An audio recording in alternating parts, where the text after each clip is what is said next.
Esto es Puentes al Mundo Laboral, un espacio de unión y conexión entre el mundo del trabajo, la psicología y la realidad social que nos rodea. Mi nombre es Silvana Bátimo y desde SCI Comunidad charlaremos sobre temas que vinculan a las organizaciones, las personas y el desarrollo personal. En cada estación del recorrido conversaremos con diferentes referentes, con un espíritu de apertura, debate y reflexión. Gracias por acompañarnos. A comenzar el viaje. Hola a todos, bienvenidos nuevamente a este espacio de Puentes al Mundo Laboral. En este recorrido, en esta oportunidad, tengo el placer de hablar con Hernán Schuster. Hernán es fundador de Speakers, que es una red que nuclea a interesantísimos y grandes oradores, y ha armado una red para dar numerosas charlas a lo largo de todo el país, digamos, y hace ya muchos años que se viene desarrollando. Además, es el autor de un libro que a mí me parece muy interesante, ¿no? Que habla sobre cómo fracasar, ¿no? Y me parece muy interesante traer este tema hoy a este recorrido de puentes para hablar del fracaso. ¿De qué hablamos cuando hablamos de fracaso y cómo salir airosos de eso, ¿no? Cómo fracasar con éxito. Así que, Hernán, bienvenido. Muchísimas gracias por estar acá. ¿Cómo estás? Gracias por la invitación. Ya perdimos un par de oyentes. Ya dijiste que íbamos a hablar del fracaso, ya se fue la gente. Ya se escaparon. Claro. Puede pasar. Pero vamos a concentrar los que sí se quedaron, que creo que es un tema apasionante. Todos fracasamos. Pero por supuesto. Bien. El fracaso es mucho más común de lo que pensamos, de lo que nos venden, de lo que vemos en redes sociales. Sí. Solo que no se habla tanto porque no es sexy. Entonces tenemos la idea de que todos son exitosos, menos nosotros. Y bueno, eso es un gran secreto para vivir una vida completamente infeliz. Todos vamos a fracasar más tarde o más temprano. En lo personal, en lo profesional, nos va a pasar, es un hecho de la vida. Entonces, hacer conciencia de eso y saber que es una posibilidad bastante latente y de hecho más probable que la de ser exitoso, te saca un peso de encima, te saca una mochila, te relaja, te permite ir por la vida con unas expectativas un poco más reguladas, ¿no? Y no tan irreales a veces. Tal cual. Porque está este miedo, ¿no? Es un fantasma, es un tema tabú muchas veces, el fracasar, ¿no? Uh-huh. Ahora, cuando uno se encuentra con el fracaso, porque uno puede tenerlo hablado y decir, bueno, el fracaso es una instancia de la vida, pero fracasé, ¿y qué? ¿Cómo es que logro, ¿no?, hacer algo con ese fracaso? Todas las personas que fracasan pueden transformar. ¿Qué pasos son necesarios? Así sin ningún tipo de andamiaje es difícil, obviamente, porque no nos preparan para eso. Pero déjame, Silvana, detenerme un segundito en el tema del miedo. Sí. Pues es importante, está bien tener miedo a fracasar. El miedo es una emoción súper bastardeada. Y en realidad el miedo es lo que te impulsa a hacer muchas cosas. El miedo es lo que nos permitió históricamente llegar hoy acá. Porque es ese miedo que cuando nuestros antepasados hace miles de años veían un tigre, un mamut o lo que sea, es el miedo que decía, me voy para otro lado porque me come y no la cuento. Entonces está bueno el miedo. Ahora, hay un miedo que te impulsa y hay un miedo que te paraliza. Y lo que muchas veces pasa con el tema del miedo a fracasar es que el cuerpo y la cabeza viven la misma emoción que cuando uno hace y le va mal antes de que eso suceda. Entonces el miedo ese no te deja hacer nada. Te frena, es un freno de mano importantísimo. Entonces tenemos que sacarle un poco de mala prensa al miedo. Está bueno tener miedo. El miedo también demuestra que hay algo que te importa del otro lado. Entonces, tengamos miedo, pero tengamos miedo racional, no un miedo que no nos deja salir de casa. Eso por un lado. Por el otro, bueno, ¿qué hacer, me preguntabas, cuando fracasás? Bueno, lo primero es esto que decía yo antes, hacer conciencia de que el fracaso es mucho más común de lo que pensamos, de lo que nos venden y que nos pasa a todos todo el tiempo, incluso a las personas que consideramos exitosas. No fueron siempre exitosas, no tuvieron una carrera un camino de rosa sin ningún obstáculo. Tuvieron un montón de obstáculos y los pudieron superar, pudieron sobreponerse a eso, y por eso son exitosas. Entonces, cuando fracasamos, bueno, es un proceso de duelo, como cualquier otro proceso de duelo, de una pérdida de un familiar, de un ser querido, de una relación. Al principio lo vas a negar, no lo vas a querer reconocer. Después te vas a enojar, y te vas a enojar seguramente con un montón de situaciones del afuera, porque somos muy buenos para echar culpas hacia afuera, no tan buenos para reconocer nuestras propias falencias y qué fue lo que hicimos mal para que eso sucediera de la forma que no esperábamos. Después vas a negociar como, bueno, en realidad lo que pasa es que... y ahí una vez que empieces a negociar con eso, vas a empezar el camino de la aceptación. Y una vez que puedas aceptar que estás en la peor de las situaciones y que lo que tenés enfrente es un fracaso hecho y derecho, bueno, tal vez vas a poder aprender de eso. Y eso es lo más jugoso, creo yo, de la experiencia, el aprendizaje. El fracaso per se no nos dice nada. O sea, nos dice por dónde no hay que ir. Pero solo eso. Cuanto más interesante es, bueno, por acá no, y ten en cuenta que por acá no, por esto, esto y esto. Entonces, creo que la riqueza está en poder aprender de esas situaciones que no salen tal como esperamos. Porque uno no aprende de la experiencia, no es un proceso automático, sino que aprende de reflexionar acerca de la experiencia. Entonces, cada vez que fracasamos, tenemos que tomarnos un tiempo para entender qué fue lo que quisimos hacer, qué salió mal, qué podríamos hacer diferente, dónde nos tenemos que capacitar, o si es simplemente una cuestión de tiempo, y reconocer que hay un proceso. Porque a veces somos, no sé si a veces, la mayoría de las veces, somos muy rápidos para enfocarnos en el resultado y barremos a un costado todo lo que es el proceso. Y a veces las cosas simplemente no salen, por más que uno haya hecho todo bien, por temas externos. Hace unos años con el tema del COVID, vos habías hecho un desarrollo espectacular, habías levantado capital, contratado gente, tenías un producto excelente, vino el COVID y se te trastocaron todos los planes. Y eso no podías preverlo. Es un tema absolutamente externo y por más que vos hubieras hecho todo bien, seguramente tu negocio fracasó en ese momento. Si te enfocás en el resultado, bueno, no sé qué podés aprender. Nada, si te enfocás en el proceso decís, ok, no era ahora, ¿qué pasa hoy si vuelvo a intentar con lo mismo? Sí, sí, porque muchas veces el tema es el proceso en sí mismo. Bueno, en educación se habla mucho, ¿no? Más allá de que si el chico llegó a sumar, a lograr el resultado correcto de una suma, ¿cómo pensó? Y ahí está la riqueza, ¿no? Y me quedaba pensando mucho, tanto lo que dijiste del miedo, ¿no? Creo que es tan interesante. Es verdad, toda emoción, el miedo es una de ellas, prepara para la acción. El problema es cuando el miedo anticipatorio te bloquea y no te prepara, sino que, digamos, te obstaculiza. Y pensaba en esto del duelo que mencionabas. Algunas personas que trabajan mucho el tema del duelo hablan de no solo las etapas, porque las etapas parece como que uno pasara una película que se ocurre sola, sino de las tareas del duelo, ¿no? Lo que hay que hacer para que ese recorrido se vaya trazando. Hablo de la acción, ¿no? De el reflexionar, como vos decías. Claro, a ver, las etapas están, porque es un proceso. Claramente algunos pueden pasar esas etapas de manera relativamente rápida y otros le puede llevar mucho tiempo. Hay gente que duela la pérdida de seres queridos durante años y vos no le podés decir, no, olvídate de esa persona y dale para adelante.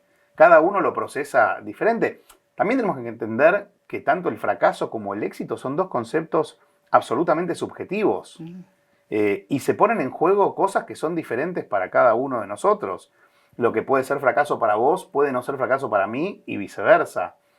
Entonces tampoco está arreglado que el proceso de duelo y las etapas duren X cantidad de días, horas, meses o años.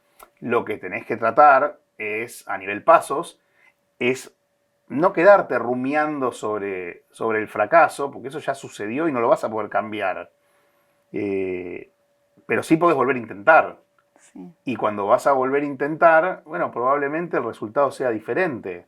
Si el proceso fue bueno, el resultado sea diferente. Y si el proceso fue malo, bueno, cambia el proceso. Y vas a estar más cerca de llegar al resultado deseado. Sí. Pensaba también en, bueno, es totalmente subjetivo el concepto de éxito y fracaso, y también es cierto que lo que impacta en cada persona, qué aspecto de la personalidad de la persona impacta ese éxito o fracaso también puede ser distinto. Por ejemplo, el concepto de vulnerabilidad, hay personas que pueden sentirse más o menos vulnerables, o el ego, ¿no?, de uno mismo que puede verse afectado. Claro, el fracaso afecta nuestra identidad pública, nuestra imagen hacia afuera. Por eso no nos gusta fracasar.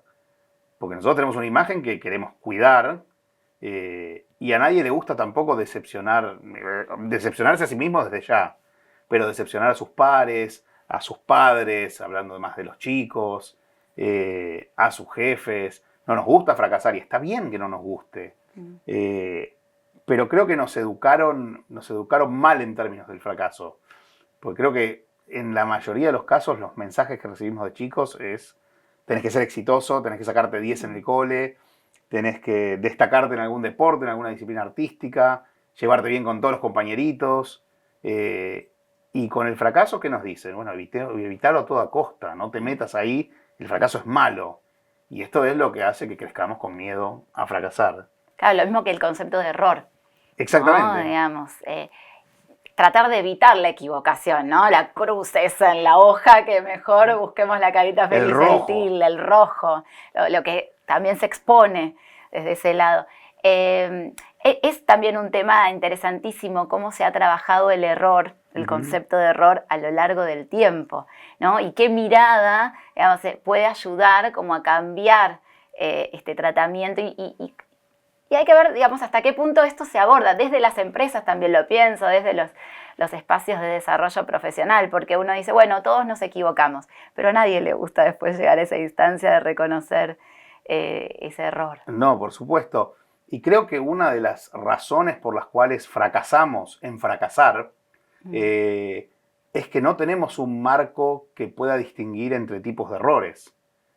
Porque no es lo mismo, uso siempre este ejemplo, no es lo mismo ponerle un huevo de más a un bizcochuelo que estrellar un avión con 300 personas a bordo.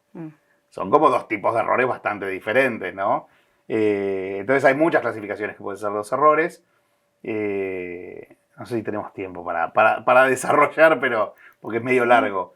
Pero hay errores básicos que se dan en operaciones repetitivas, que esos son los que deberíamos evitar. Y los que en cierto punto también deberíamos penalizar, ¿no? Sobre todo me toca trabajar mucho con industria petrolera. Vos no podés ir campante por la vida diciendo, bueno, equivocate, está todo bien, porque eso puede ser que una persona no vuelva a casa al final del día. Entonces, cuando hay vidas involucradas, tenemos que ser súper rígidos y exigentes con el error. Ahora, después, vos podés tener un marco en donde podés jugar y ahí se dan ciertas equivocaciones en un marco más controlado. Y eso está bien. Hay entornos que son de exploración, donde la probabilidad de fallar es alta. Imagínate qué hubiera pasado, hace ratito mencioné el COVID, qué hubiera pasado hace unos años si los investigadores que estaban desarrollando la vacuna hubieran hecho una prueba, 2 pruebas y hubieran dicho, no, ya está, no encontramos la cura, es el fin de la humanidad. No, esa gente vuelve, intenta, prueba, se equivoca, funciona o no funciona. Sí, el famoso ensayo y error. Exactamente. Yo estoy peleado con el tema ensayo y error, porque en cierto punto cuando vos hablas de ensayo y error o prueba y error, estás asumiendo que hay un resultado correcto y uno incorrecto. Y en realidad muchas veces no tenés ni idea cuál es el correcto y cuál no. y estás investigando para correr la frontera de la ciencia, como mencionaba recién. Y ahí es, bueno,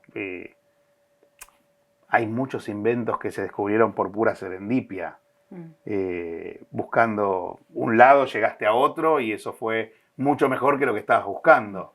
Pero bueno, volviendo atrás con el tema de la distinción de los errores, dijimos que teníamos los básicos, que serán operaciones repetitivas, los complejos, que serán en operaciones donde las cosas no son siempre de la misma manera, hay muchas partes involucradas, hay entornos de alta incertidumbre, y después tenés los fracasos inteligentes, que son estos que justamente mejoran a la humanidad, corren la frontera de la ciencia, un montón de inventos que se dan en entornos de experimentación, de testeo de hipótesis, y esos son los fracasos que deberíamos buscar, los fracasos inteligentes, los fracasos donde se toma riesgo controlado, donde se definen bien los objetivos y sobre todo donde hay un aprendizaje posterior, donde realmente podés tener carne para aprender. Esos son los fracasos inteligentes. Bien. Quería llegar con esta pregunta a un punto más personal, pero antes recordaba en una charla que te había escuchado, hablabas de 3 conceptos japoneses, Sí. 3 palabras en japonés que me parecían sumamente interesantes para hablar estos conceptos tanto de vulnerabilidad, ¿no? ¿Querés mencionarlos brevemente? Sí, claro. Hablando de vulnerabilidad, me encanta el concepto de kintsugi o kintsukuroi, que consiste en una práctica japonesa que básicamente es reparar objetos con una mezcla de resina y polvo de oro, y esos objetos para la cultura japonesa son muchísimo más valiosos que los objetos sanos porque cuentan la historia completa, con lo bueno, con lo malo, con las luces, las sombras, y no buscan ocultar el fracaso, sino resaltarlo. Nosotros en la cultura occidental, cuando se te rompe un plato, una taza, lo tirás a la basura. Bueno, los japoneses lo reparan porque son objetos con historia. Entonces es un concepto que me gusta muchísimo. Otro concepto muy interesante es el de Yoshin, que significa mente de principiante, viene de la filosofía budista, de la filosofía zen, y básicamente lo que postula es que en la mente de quien todo lo sabe no hay muchas oportunidades, porque no estás abierto a ningún tipo de aprendizaje, mientras que en la mente del principiante hay infinitas posibilidades. Entonces es un concepto que nos alienta a mirar el mundo con ojos curiosos, con ojos de principiante, básicamente. Y el tercer concepto, que también la verdad que la cultura japonesa hay muchos más conceptos, pero el concepto de ukemi también es espectacular. Ukemi significa algo así como aprender a caer, y es un concepto que viene de las artes marciales. Yo lo conozco por el judo, pero entiendo que se usa también en varias otras artes marciales, en aikido y demás. Y son movimientos que se practican al inicio de la clase, por lo menos en judo, porque básicamente si vos sabés que vas a luchar contra un oponente y que hay una posibilidad de que ese oponente te derribe, te tire, bueno, qué mejor que aprender a hacerlo de manera tal que no te lastimes. Entonces aprender a caer para no lastimarte. En la vida, en el mundo laboral, no nos dicen que el fracaso es una posibilidad latente y que tiene una alta probabilidad. Entonces muchas veces cuando nos caemos, nos lastimamos o nos quedamos fuera de combate. Qué importante sería que podamos incorporar estos conceptos para saber que, bueno, que es normal que te vayan a tirar y que si aprendes a caer, vas a poder levantarte, y si te tiran 20 veces, te vas a poder levantar 21 y seguir adelante. Me haces acordar, Hernán, cuando yo era muy chica en mi escuela, hacíamos a veces torneos de handball, bueno, de deportes, y una compañera que era muy deportista, cada vez que caía, rodaba, ¿no? Tenía como una exhibición de su caída que era llamativa, ¿no? Y que, repensándolo después con el tiempo, es genial, porque uno, tal vez por no querer mostrarse, cae rígido, ¿no? Duro, ¿no? Sin movilidad, sin posibilidad de levantarse ágilmente de nuevo. Y ella tenía esta capacidad súper reactiva, ¿no? Y aunque eso fuera una exhibición de sus vueltas, ¿no? Pero me parecía muy interesante. Está muy bueno. Volviendo a lo que quería antes consultarte, cuando escuchaba muchas de tus charlas, en una de tus presentaciones, de tus definiciones, decís, soy un fracasador exitoso, Sí. ¿no? ¿Cuál fue tu mejor o tu mayor fracaso éxito? Obviamente todas estas historias y estas narrativas uno las ve mirando hacia atrás. Son experiencias que en el momento duelen y duelen mucho. Pero yo creo que haber salido después de 16 años del mundo corporativo y dedicarme a emprender fue un gran fracaso que terminó siendo exitoso porque, por un lado, cuando salí de la corporación, me costó un montón encontrar mi lugar, me sentí horrible. Yo venía trabajando desde 16 años, entonces es lo que conocía, lo único que conocía. Y un día para el otro quedarme fuera de ese mundo fue súper traumático. El no tener la máquina de café para ir a charlar con alguien. Me costó mucho, esa es una. Pero a su vez, el hecho de salir del mundo corporativo fue lo que me permitió dedicarme a emprender y poder armar speakers. Que hoy es todo mi tiempo lo dedico a eso. Y me divierto muchísimo haciendo lo que hago. El segundo momento podría ser tranquilamente el comienzo de Speakers, porque yo había hecho un plan de negocios espectacular, que obviamente no se cumplió y terminé fundiéndome. Y a los 34, 35 años tuve que pedirle a mis viejos que me bancaran porque me había quedado sin plata. Siempre digo que soy un privilegiado, que mis viejos pudieron bancarme, pero yo estuve casi 2 años recibiendo inyección no solo de ánimo, sino de capital de parte de mis padres, hasta que Speakers empezó a tomar una velocidad más alta de la que venía, ¿no? Y más al punto que yo esperaba. Pero bueno, esos fueron dos experiencias que creo yo me marcaron bastante. Y volviendo a unir con el principio que charlábamos, creo que tiene mucho que ver con expectativas, ¿no? Es esto de expectativa versus realidad. Y podemos definir el fracaso de una manera muy simple. Es la distancia entre lo que esperabas y a dónde llegaste. Si esperabas lograr realizar un plan de negocio y no se te dio y tenés esto de distancia, bueno, todo eso es lo que nos genera frustración, enojo, angustia y lo que vivimos comúnmente como fracaso. Sí, pero hablando de Speakers, ¿no?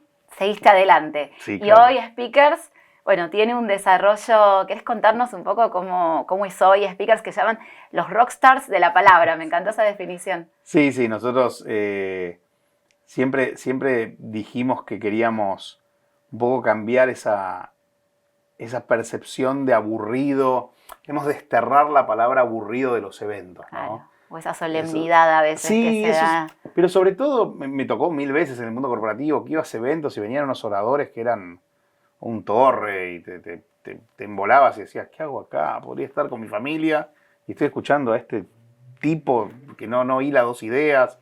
Entonces, nosotros lo que buscamos es volarle la cabeza a la gente con charlas inspiradoras, motivadoras. Y bueno, trabajamos con más de 200 oradores. Les decimos rockstars de la palabra porque en cierto punto ellos están arriba del escenario para brindar un show. Y a muchos de ellos la gente los sigue, conocen todos los libros, han visto sus charlas. Y cuando bajan del escenario se quieren sacar una foto o que les firmen un libro. Entonces para nosotros son rockstars. Rockstars de la palabra. Y para los que asisten es una experiencia, ¿no? Interesante, ¿no? Porque es vincularse con esa persona también. Sí, verlos de cerca.